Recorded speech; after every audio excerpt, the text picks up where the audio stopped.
एक बार नारद मुनि अपनी तपस्या में लीन थे, जिसे देखकर देवराज इंद्र को यह डर हुआ कि नारद मुनि अपने तप से स्वर्ग प्राप्त न कर लें। इस डर से इंद्र ने कामदेव को भेजा, लेकिन नारद मुनि पर कामदेव की माया का कोई असर नहीं हुआ। नारद मुनि ने विजय प्राप्त की और गर्वित होकर भगवान विष्णु के पास बैकुंठ पहुंचे। अपनी सफलता का बखान करने लगे। भगवान विष्णु ने नारद मुनि के अहंकार को दूर करने के लिए एक योजना बनाई और अपनी माया से एक सुंदर नगर और महल बनाया। नारद मुनि ने वहां एक सुंदर राजकुमारी को देखा और उसकी हथेली में उसका भविष्य देखा, जिससे वह मोहित हो गए।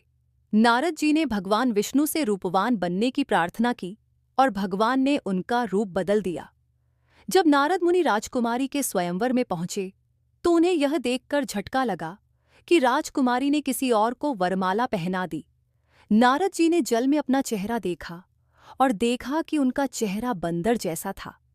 नारद जी क्रोधित होकर भगवान विष्णु से शाप दे बैठे कि वे पृथ्वी पर जन्म लेकर वानरों की मदद लेंगे। भगवान विष्णु मुस्कुराते हुए नारद जी की बात सुनते रहे।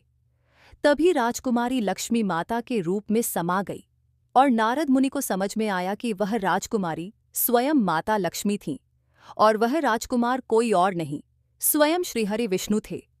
अब नारद मुनि भगवान से क्षमा मांगने लगे, लेकिन शाप को वापस नहीं लिया जा सकता था।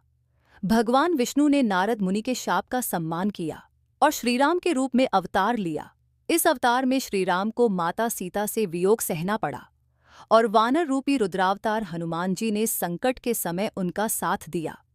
इस कथा से यह संदेश मिलता है कि अहंकार से दूर रहकर भगवान की इच्छा के अनुसार जीवन जीना चाहिए, क्योंकि भगवान की माया और इच्छा से ही सब कुछ होता है।